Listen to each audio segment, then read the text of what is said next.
External Relations at JTL. Together they will discuss the latest changes to the government's job support schemes. They'll also discuss the support available to help employers retain apprentices in answering your questions on these and important employment-related topics. I'll shortly hand over to Andrew to start us off with the presentation, but before I do that, I'd just like to remind you that you can use the questions box that you can see on your screen now at any time during today's presentation. I will see these questions and field them to our panelists at the end of the webinar. And lastly from me, a full replay of today's webinar will be available on ECA's YouTube channel. That's at youtube.com/ECA Live. And be sure to also check out our wide range of videos and previous webinar replays there on our YouTube channel, covering other employment, technical and business related topics. And finally, be sure to visit eca.co.uk/business-recovery for all the latest information and on a very wide range of topics, including commercial and legal, health and safety, employment, technical and government support for your business. And with that said, I hope you enjoyed today's session. And over to you, Andrew. Thank you, Omar. Could you move on to the next slide, please? Hello, everybody. It's good to be with you again today. I'm going to talk about job support schemes, and I'm putting it in the plural because I'm going to talk a little bit about the last knockings of the coronavirus job retention scheme. Remember that one?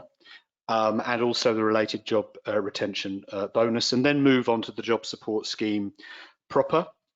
As Omar has said, we're very fortunate today to have Caroline Turner from JTL, which, as many of you will be aware, is the largest provider of electrical apprenticeships, and indeed I think the largest provider of plumbing and heating and ventilating apprenticeships in the country.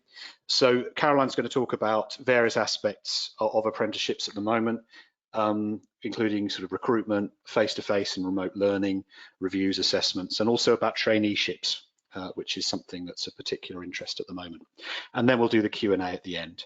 So we'll get to the next slide, please, Omar. Sort of moving on now. I could talk a little bit, before I get down to the nitty-gritty of the job support schemes, I'm going to just look at the context. Omar, any joy in moving that slide along, please? I mean, in terms of the context, we're existing in a world where the industry's experienced quite a significant drop in activity. I think in the last business survey that ECA conducted, 60% of employers recorded a drop of turnover in Q2, and although some were expecting some level of recovery, about 40% were expecting recovery at that time in Q3, there were some 60% who were still expecting either a further drop or for things to stay the same. I mean, the current situation is a bit mixed around the country. There are people who are very busy. There are people who are less busy, and that's coming through in terms of referrals we're getting under the ECA loan labour scheme, which I'll be talking about again a little bit later.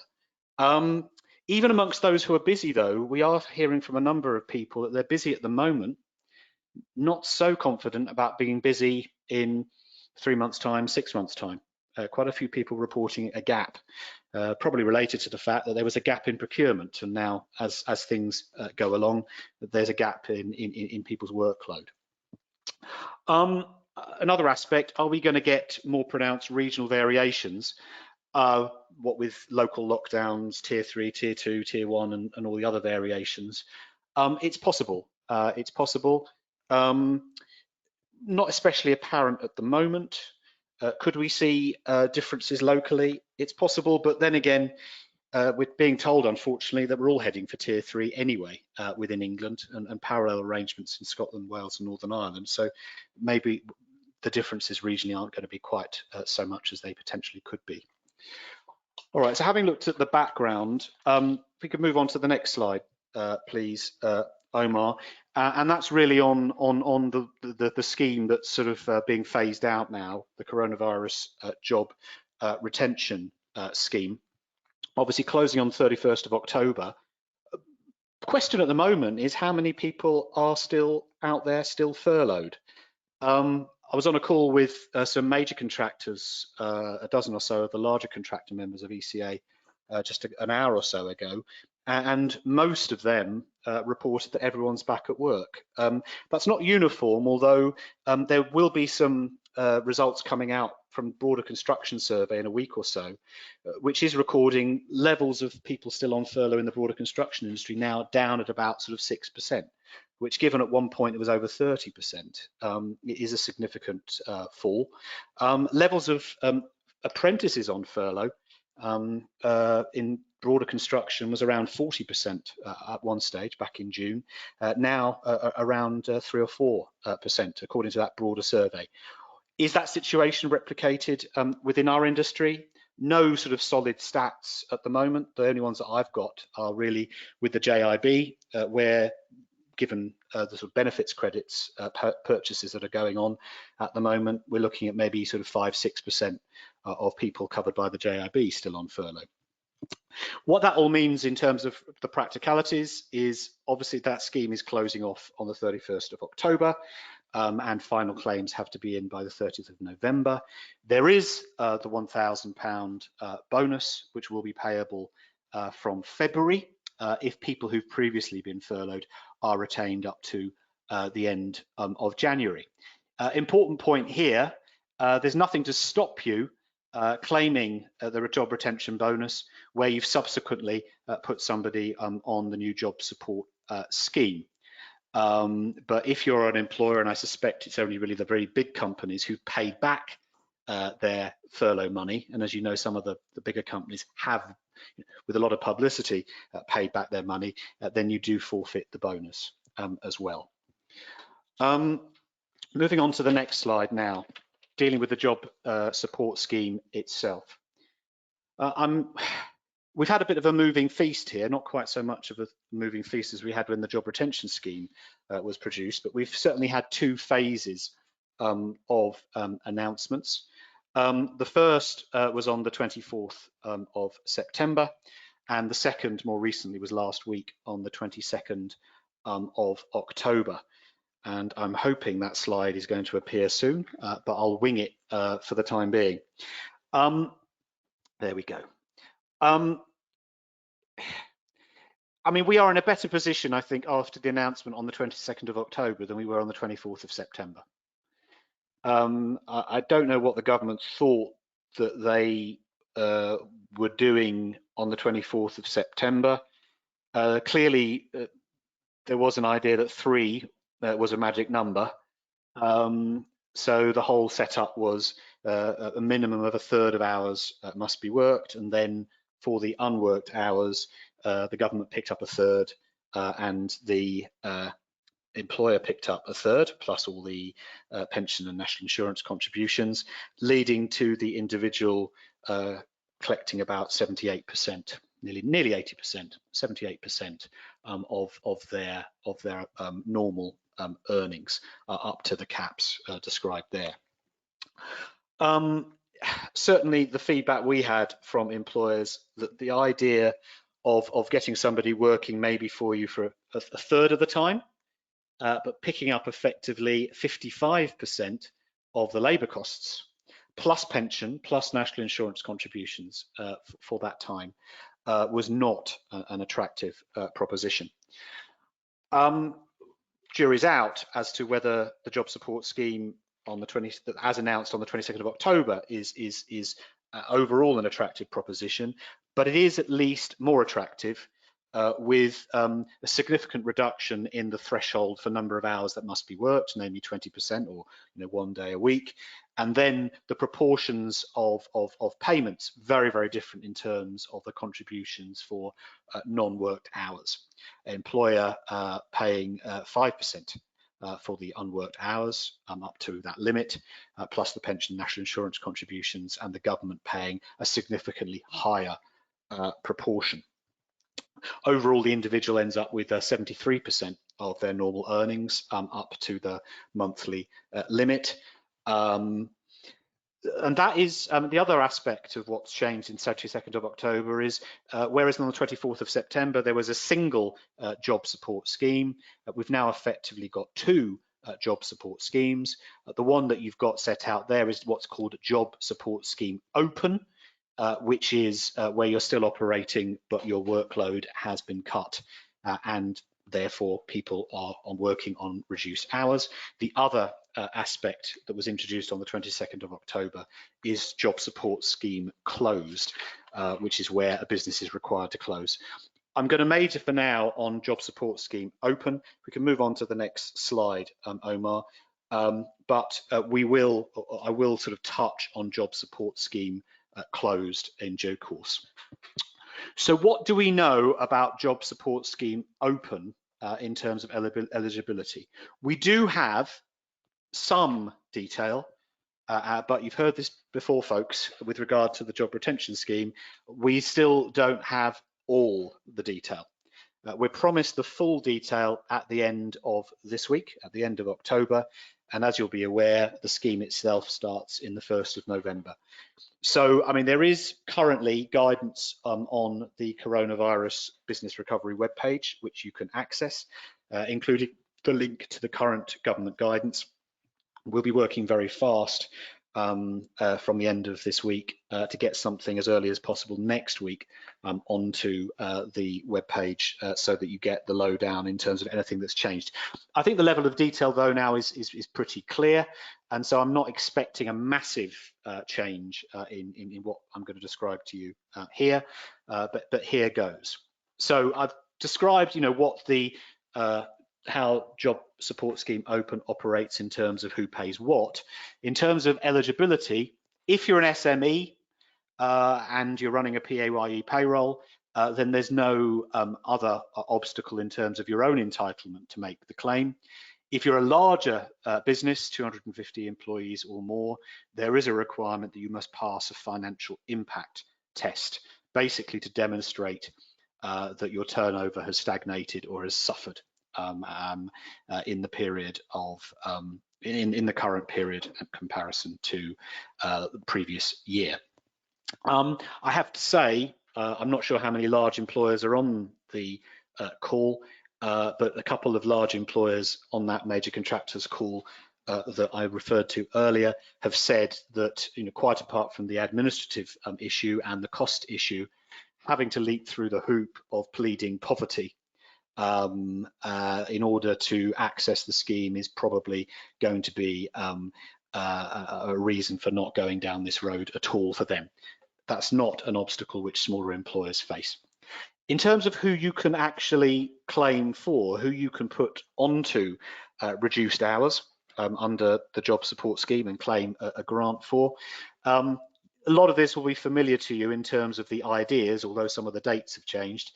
There is a cut-off date, and that cut-off date for the job support scheme is the 23rd of September, a minute before midnight, providing that they're on your payroll and notified electronically to HMRC by then, they're covered.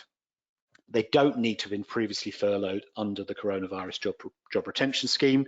So effectively that previous cut-off in sort of mid-June that applied to the sort of second version of the furlough scheme, that's sort of wiped clean. You can put anybody who is on your payroll as of the 23rd of September, you can put anybody on. They do obviously, in order to qualify, there is the reduced hours arrangement.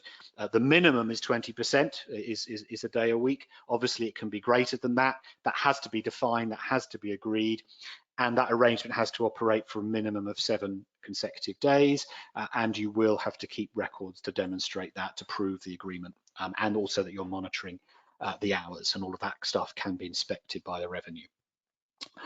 And there's a further indication that the employee, the worker, can undertake training during unworked hours.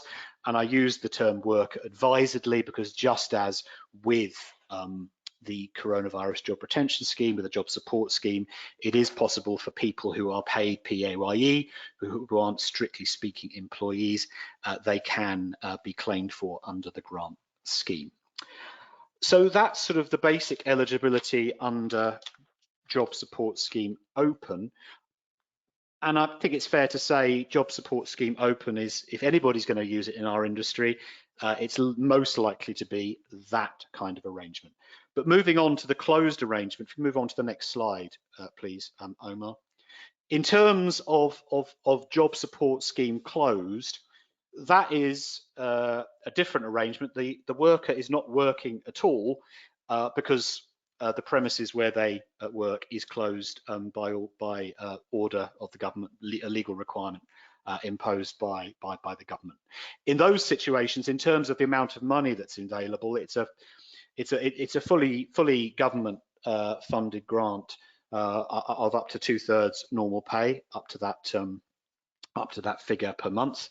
All that the employer will need to cover will be the pension and national insurance contributions. In terms of eligibility for employers, it is for employers who have one or more business premises in a location where they are legally required to close as a direct result of coronavirus restrictions set by one or more of the four governments. So it applies across the whole UK, and obviously the Welsh government are doing one thing, the Scottish government another, the Northern Irish another, and then the English another. They're broadly in line with each other, but they are distinct. But if there is a requirement for your business to close, then you come under the coverage of JSS closed. Question, is that ever likely to happen for electrical contractors? Probably unlikely in the absence of a full lockdown, but it's there in the event that there is a full lockdown. Obviously, this is mainly centered around things like hospitality, gyms, and so on, and retail. But it's something to be aware of. It only applies during the period when the restrictions are in place. So outside of that period of closure, employers might be able to access the open scheme, but to sort of cover them for the disruption that might follow on from a closure after the closure itself has come to an end. But the closed provisions only apply for the period of the closure. There are no restrictions in terms of business size, financial impact when it comes to Job Support Scheme closed. In terms of the workers, it can only be those workers whose primary workplace is the business premises that's closed. And parallel with the arrangement for Job Support Scheme Open, they obviously they have to be required to cease work. There does need to be an agreement. The arrangement has to operate for a minimum of 7 consecutive days, and there are record keeping requirements for that. The other eligibility conditions, and that there I'm thinking principally of the 23rd of September cut-off date, they also apply to Job Support Scheme closed. Moving on to the next slide, please, Omar. Now, and the slides are moving faster now, that's great. In terms of these other couple of slides which I'm sort of closing off in terms of just describing to you what we know about the Job Support Scheme, they both apply to Job Support Scheme Open and Job Support Scheme Closed. It is of course possible if you're an employer who's got premises in an area where closure is as applicable, and yours is the type of business that is required to close. You could have other premises in different areas where there isn't a requirement to close, but nevertheless your business has been disrupted. There's nothing to prevent you as an employer from claiming both under Job Support Scheme Open and Job Support Scheme Closed, but for different sets of employees. You can't claim for one employee under both schemes for the same day. Obviously, in different situations, individuals might be in a closed situation, then move into an open situation, then they can move from one to the other. But they can't be under the same scheme at the same time.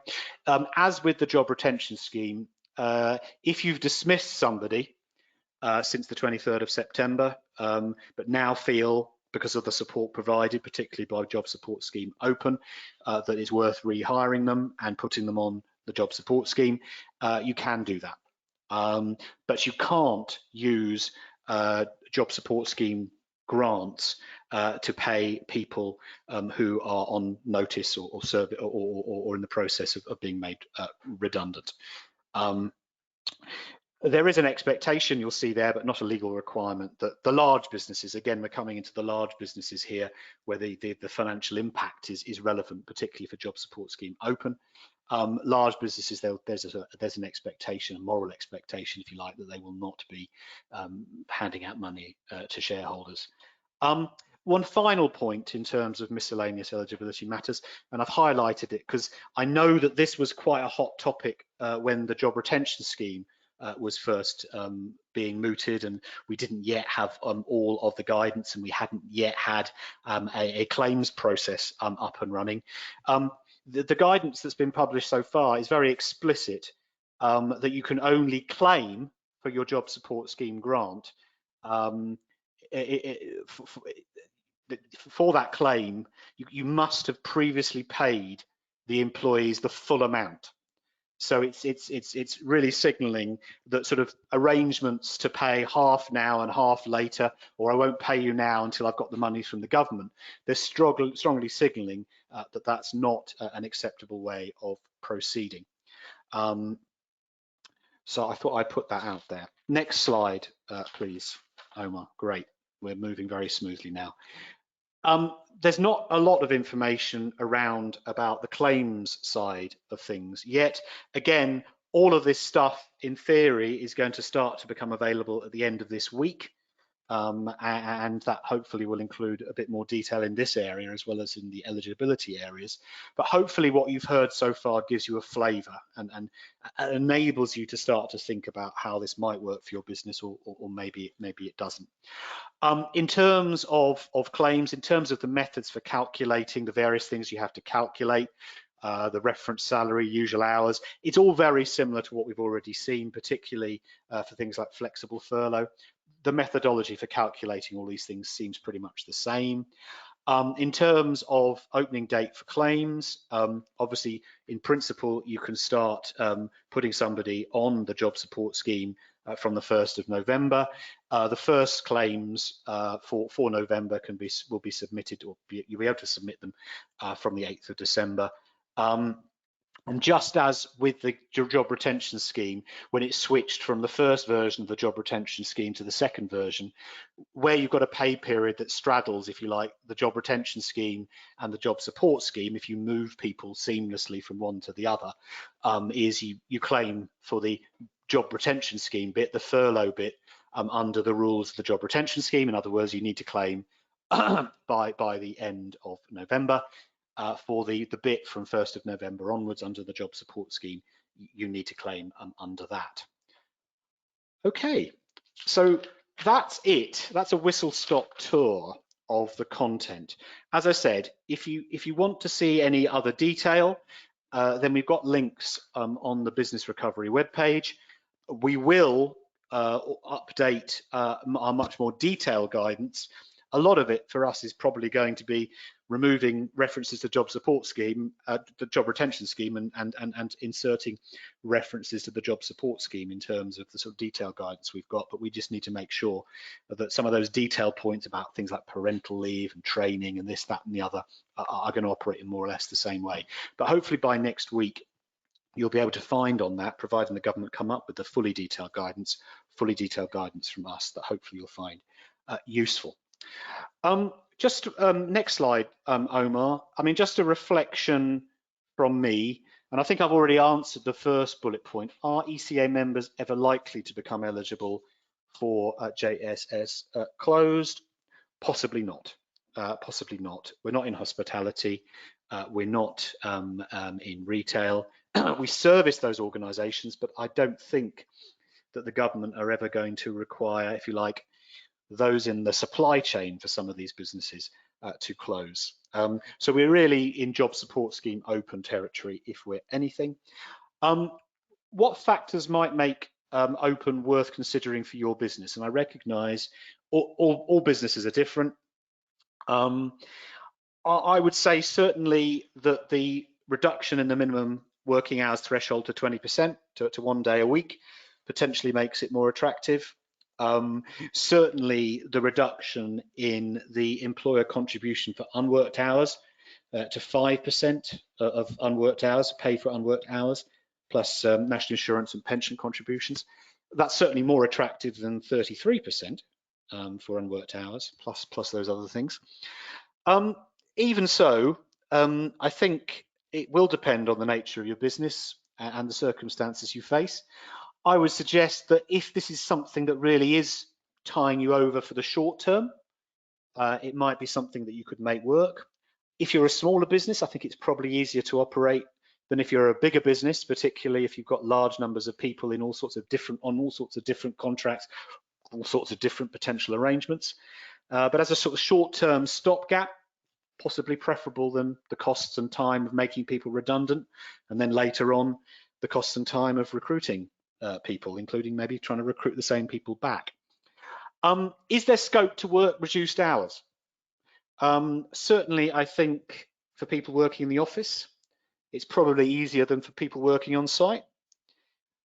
If you've got a business where you're kind of in charge, as opposed to a main contractor, the sort of work that you do is short term, a day here, a day there, then rather than sort of lengthy contracts over several months, arguably it's probably easier for you to make this work than trying to persuade a main contractor to let a sort of a rolling population of people sort of come onto the job and off the job and on the job again. Is there scope to find something for people to do on the 20% of the time minimum that they've got to be working? Is there scope for alternative duties? Is there scope for training? There's mention of training during unworked hours, but how about training during worked hours? Is there scope for putting people on holiday? Is there scope for that? There might be for some of you, there might not for others. There's also the question of redundancy costs, long-serving employees and so on, are likely to have higher redundancy costs than shorter-serving employees. As I said, the government are going to publish still more detail by the end of October, probably in a better position then to sort of make some of those judgments. As I said, I don't think that anything fundamental is going to change, but all I would suggest, and ECA always is trying to minimize redundancies for the very reason that you, I'm sure, are wanting to minimize redundancies, which is ultimately it's bad for business to lose people who are making a contribution to your business. So if you can possibly retain them, this might be one of the tools. There are other tools as well, and I'll turn to those now. Omar, next slide. Just repeating, the business recovery, the engineering services recovery webpage, those of you familiar with it will know there's an awful lot of very good information in there, and it includes a lot of information about some of those alternatives. So we've got a guide to alternatives to what's currently called alternatives to furlough and redundancy. We've also got a guide to keeping apprentices in employment. There are other options available to you. Maybe as an alternative to the new job support scheme, maybe in tandem with it, but it's all there. Similarly, for a more bespoke kind of guidance and service, then the advice line is there for you. And the other aspect of this, and by being part of ECA, this is something that's available to you, that's available to very few others. We do operate, you do have access to an employer network, both locally and nationally. And specific uses for that, the Lone Labour Scheme. Those of you who are not familiar with it, just to explain, it's an ability for employers who are short of work, have got people, if you like, people spare, but looking to preserve them in employment rather than letting them go. It's an option for them to loan them out to other ECA members who maybe have the work but not the people. Further availability information on that, and likewise we've got a similar scheme for apprentices, apprentice temporary secondment. I think that's it from me. I specifically haven't talked about the self-employment income support scheme, which is largely unchanged, albeit sort of reduced in terms of the amount of money available. If anybody's got any questions about that, we can answer that in the Q&A at the end. But for the time being, I think that's probably it from me. And so I'll hand over now to Caroline to talk about apprentices and what's going on with JTL. Okay, good afternoon, everybody. Thank you, Andrew. If we could have the next slide, please, Omar. And I'm sure it's coming. First of all, on behalf of JTL, I'd like to thank ECA for inviting us to participate in this webinar and to share what's going on in the apprenticeship world with you. So moving on to the next slide, please, Omar. What I want to talk about is about getting back to some sort of normal, whatever normal is these days. It seems to change daily. I want to talk a little bit about recruitment, about the different types of learning, the face-to-face learning that's going on now versus the remote learning, which we've been doing for so many months. A little bit of a catch-up on reviews and assessments, retention and completion. And then I want to finish with a little bit about the new traineeship scheme, and JTL Toolbox is really just a bit of a plug at the very end. So moving on to the next slide, please. Getting back to normal. I think we all recognise how important it is that that we keep things moving, that people get back to work if they've been furloughed or they carry on working, and that apprentices are a really important part of getting back to normal. Now, it's important to note that government recognises the importance of education, and therefore the work that we do, as in training in colleges, in our centres, out on site with learners, they are actually exempt from many local lockdown rules. So education can and actually must continue. The obligation is that we should continue to provide education. So basically we are open for business. We have been all the way through, but obviously we do take the safety very, very seriously. I want to reassure you, those of you that may come into contact with our staff, they've all been given appropriate PPE to enable them to get out there, obviously subject to personal circumstances, and provided that the employer and the learner are happy for them to pay a visit. Obviously, we're not going to come out if the site is not COVID secure, or if you don't particularly want a visit. So that will need to be arranged on a case-by-case basis, and the training officers will be getting in touch with you. So yes, we're trying to get back to as normal as possible. So if I can move on to the next slide, please. This is the middle of the recruitment season. We've started the new academic year. And actually, we've been very pleasantly surprised that recruitment is looking much better than anticipated.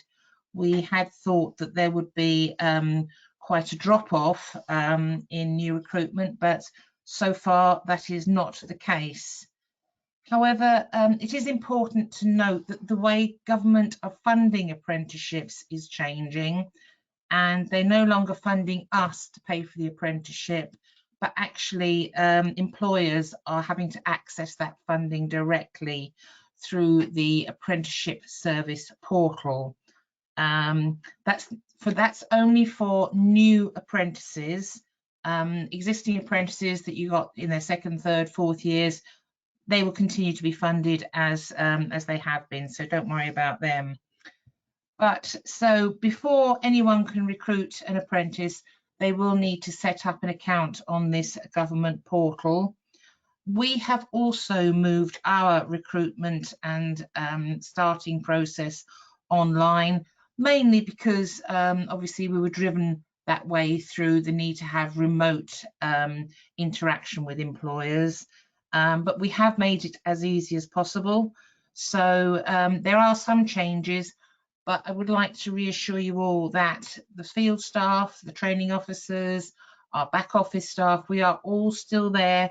We are all still here to help and support you through every stage of that process. It's just a slightly different process to what we've known in the past. There are a number of grants available for apprentice recruitment incentives, quite generous grants. I have listed them there on the slide on the right hand side, and you can see that if you take on an apprentice who's under the age of 24, the grant is for £2,000, and if they're actually 16 to 18, there's an additional £1,000. So it can be quite attractive to certainly have a look at those grants if you're thinking about recruiting.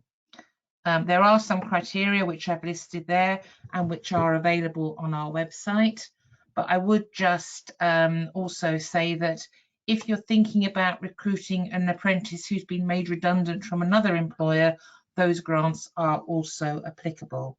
So it is obviously dependent on circumstances and individual businesses, but it is quite a good time to take on an apprentice at the moment. So if I can move on to the next slide, where I want to talk a little bit about the face-to-face learning that is happening now. As I said, education has resumed and has a buy from most local lockdown arrangements. So face-to-face learning has now resumed in all of our centres and in colleges. All of our centres have been made COVID secure. That means there's appropriate social distancing, bubbles. We've adjusted timetables so that learners aren't kind of having their lunch together or passing in corridors. So we've made it as secure as possible for them, but it is back to normal for those apprentices. Similarly, colleges are also working and open again. They obviously are much bigger scale providers than we are, and so they have a lot more things to think about. We are therefore, while colleges and streams are working fully, and apprentices should now be back at college, we are restricting the number of staff that we have going in and out of colleges. So it's only those who need to do it for absolutely necessary reasons, such as, you know, if we've got a class of first years, inductions, to make sure that the study materials are delivered, and for monitoring visits.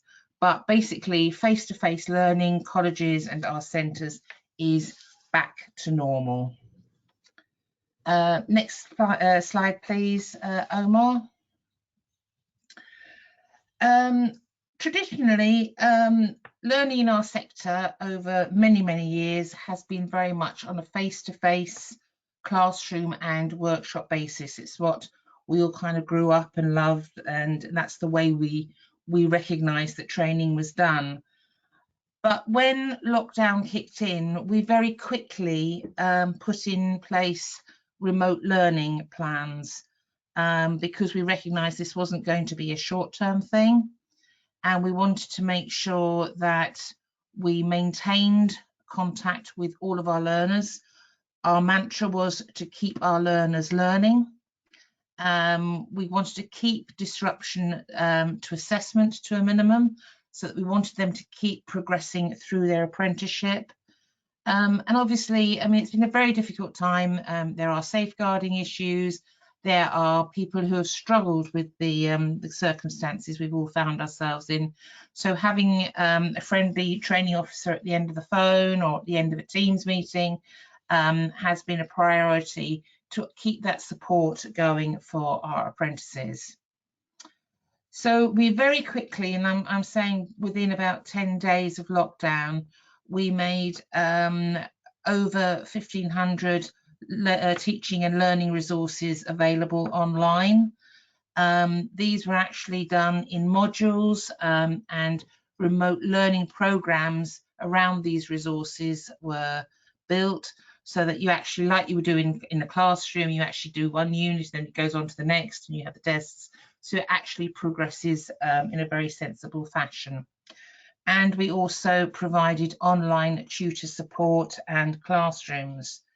And just to kind of put this in context and give you a flavour of what we achieved, more than 90% of learners in JTL centres participated in remote classes, and we delivered more than 300 remote tutoring sessions during lockdown. So there was a lot of remote learning made available to learners throughout that period. But obviously, we now need to move forward. Colleges, our centres are open, but we do recognise that it wasn't easy for a lot of our learners, and depending on their individual circumstances, some may not have progressed as quickly or as thoroughly as they would normally have done if they'd have been in a much more structured learning environment.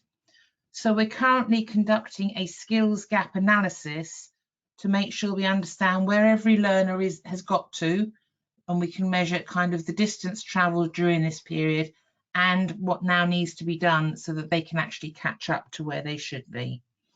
So that is currently, we've just kind of put that in place, and that is ongoing at the moment. So colleges have also been delivering quite a lot of online support, but obviously they all do it slightly differently. So every college will have done it slightly differently, but we are also tracking that to make sure we understand where every college stream has got to. So we're working very closely with all of our learners to make sure that they're brought up to speed. Over the last 6 months, we've learned an awful lot of lessons about remote learning, the good, the bad and the ugly. And actually there have been some really positive lessons learned. So looking to the future, we do want to build a more blended approach. Obviously, not every module is suited to it. Some do require that face-to-face, that practical hands-on, but there are some modules that are very well suited to some sort of blended or remote learning. So we'll be looking to develop that over the next year so that we get the right mix for future cohorts.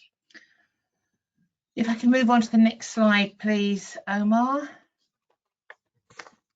Now moving on to reviews and assessment, the face-to-face interaction that employers and learners have with our field staff to make sure that they're actually progressing. Over the summer, we were doing this on a fairly prioritised basis. Those learners that had real need to see somebody and they had perhaps safeguarding issues, or they were falling behind on something. So that up until August, September time, we were prioritising very much so. But now our training officers are getting out and about to see apprentices and employers on site. Obviously, that is still subject to individual circumstances. And again, only if the employer and the learner agree. And I've listed there some of the reasons that we are prioritising whether visits are required. As I said previously, vulnerable learners, those that are progressing maybe to their AM2 and they need to have their final assessments. They need some preparation for the endpoint assessments. They need some assessment to actually enable them to progress. So this is what we're prioritising at the moment. However, it is our intention that we will see every single learner at least every 6 months face-to-face, and in between we will have a remote review with them every 6 to 8 weeks.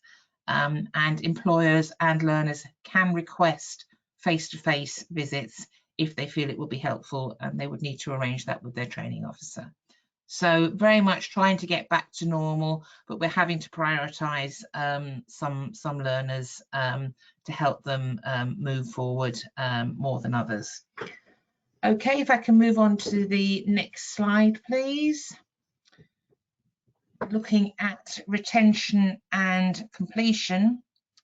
Andrew talked previously about apprentices on furlough, and we believe that about 50% of our apprentices were furloughed. It was very difficult to keep track of them because every circumstances kept changing, seemingly on a daily and a weekly basis. But we're really pleased that redundancies so far have been very low, but only time will tell how that pans out. But it is important that we do complete the apprentices that are coming into their 4th year, that are due to complete, that maybe should have completed at the end of last year. So we really want to make sure that we offer the support to help these learners complete, And we'd like to thank the employers for their support to these apprentices. That's been really important, that they know that they have their employer behind them. The majority of AM2 centres are now open, but obviously with social distancing, they are offering reduced capacity, which is causing some delays in the system. But we are working quite closely with NET to make sure that we actually offer the provision where it's best needed. So it's really important that we all work to try and get those apprentices completing rather than making them redundant in their final months. So again, thank you to all of you who've supported us in that. Moving on just to the last couple of slides, I did just, if we can just move on to the next slide, please. Just wanted to mention traineeships. You may well have heard the Chancellor and the Prime Minister talking about this.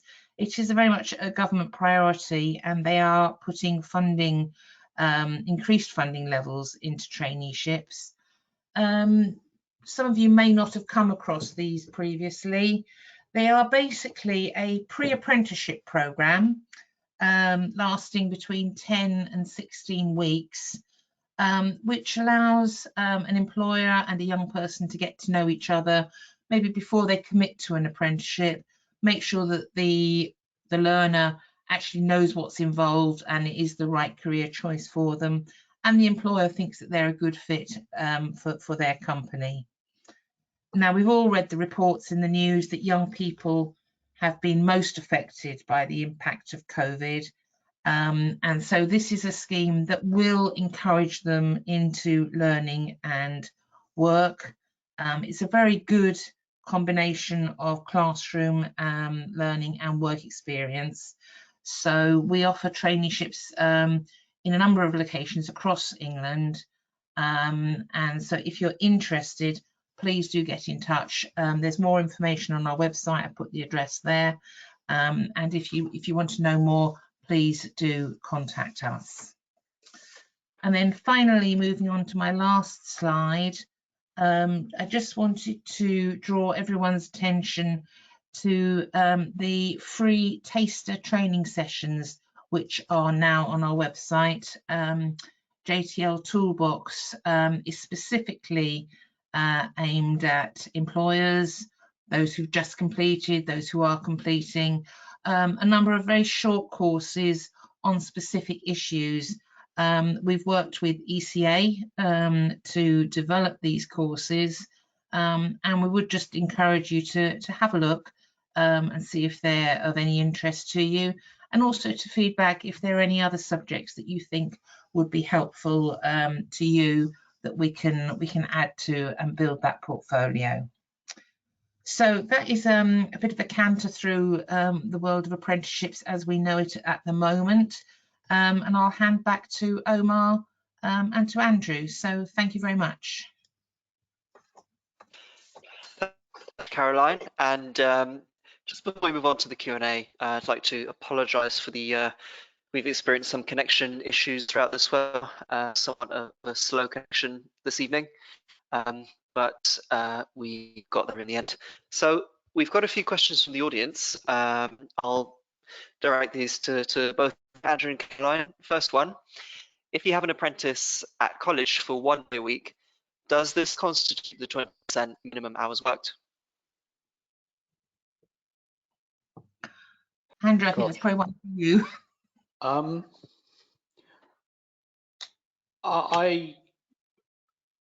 I would say probably. I think that's something that we'll have to look at once we get the full guidance.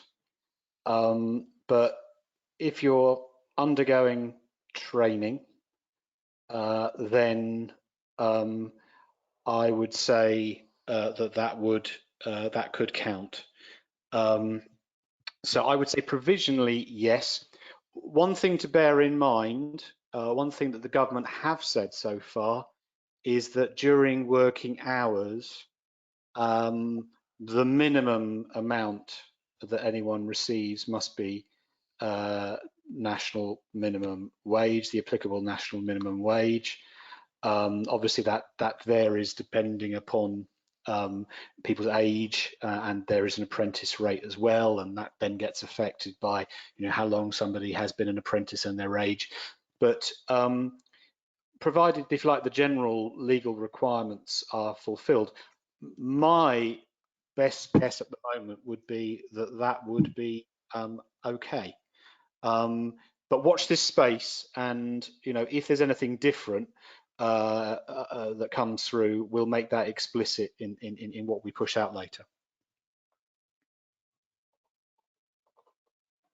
Just before I move on to the next question, all the links to more resources and information that you will have seen during the presentation, those will be available in the replay, in the description of the replay. So just beneath the replay, there'll be a short bit of text with all the links in there.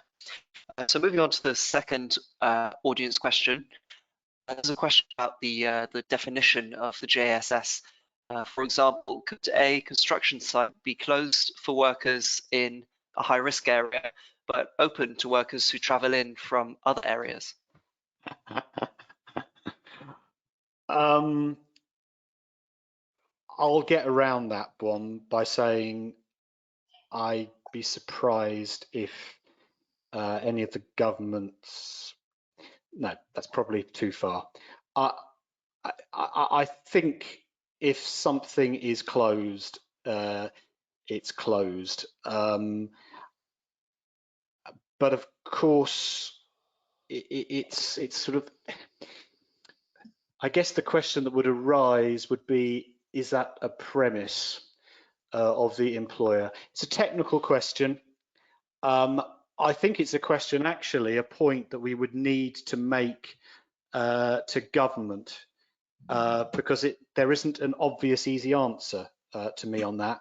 I would be surprised if there was a distinction made between people travelling in and people based in the locality. I don't think that's the issue, certainly in the way that the rules are framed at the moment. If we did get to a situation where they start to close construction sites, and I do think that's unlikely. If you remember, even during the depths of lockdown, with the possible exception of Scotland, there wasn't a general blanket closure of construction sites. I do think that the government is thinking in terms of hospitality and other places where there is widespread social mixing as being the places that they will close. Carolyn's already mentioned that they're going to keep education facilities as open as long as possible, and I suspect they will keep other workplaces open for as long as possible, particularly those where there is no question of social mixing, widespread social mixing by the public. I think they will most likely rely on the fact that construction sites will be enforcing, the site operating procedures and so on. So I don't think the situation is likely to arise, but thank you for raising it, because I think it does raise a question about what is an employer's premise. What are an employer's premises? And is a contract where you are a subcontractor, is that your premises? I would say yes, it is, but I don't think that's something that the government would have thought through, and that's something we can raise with them. Thanks, Andrew. Another question now about the JSS open rules. Is it correct that now an employer can top up to full pay? If so, for an SME, it seems more generous than the October CJRS and helps support apprentice retention if training is allowed. So I didn't get the final bit of that sentence, Omar. It's more generous than the coronavirus job retention scheme. Yes, and would help support apprentice retention if training is allowed. For sure. Whether it's more generous, I'm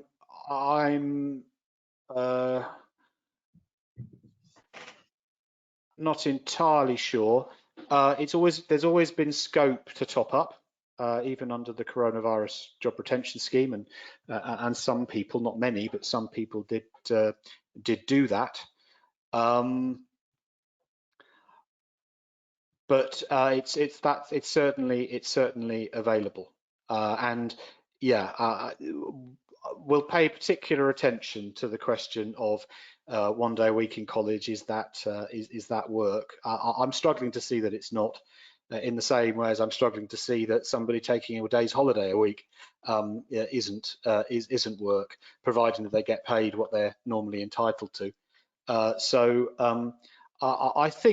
genuinely do think that if you are prepared to put the time in, there is scope to make something like this work. Obviously, with apprentices, there are sort of broader issues in terms of maintaining progress. And so for an apprentice, having an apprentice, attending college 1 day a week, there is the risk of other aspects of their skills and knowledge atrophying. But I mean, that's something we've been facing since the beginning of furlough anyway. And so if you said, would you prefer to make the apprentice redundant, or would you prefer to keep them on this basis, albeit that they won't make the same progress at the same rate? One probably has to go for the least worst of those options, which is to try and keep people in employment and progressing somewhat. It's not straightforward. It's not easy. But yes, I think there is a lot to say personally. There's a lot to recommend this scheme if you can make it work. As I said, for the really big companies facing all sorts of different situations in different places, different people, it could come across as somewhat overwhelming. But I think for smaller companies dealing with discrete issues with particular people in particular circumstances, and maybe for a relatively short period of time, I think you can work with this.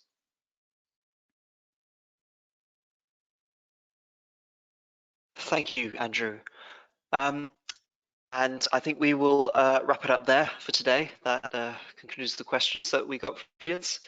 Thank you very much once again to our presenters, Andrew Eldred and Caroline Turner, for your very thorough presentations there. And just a final reminder that a full replay of today's session will be up on our YouTube channel. Apologies once again for the slow connection there that we had with the slide transitions. And for lots more information about business recovery matters, please do visit eca.co.uk/business-recovery. And with that, thank you very much, everyone, and have a good evening.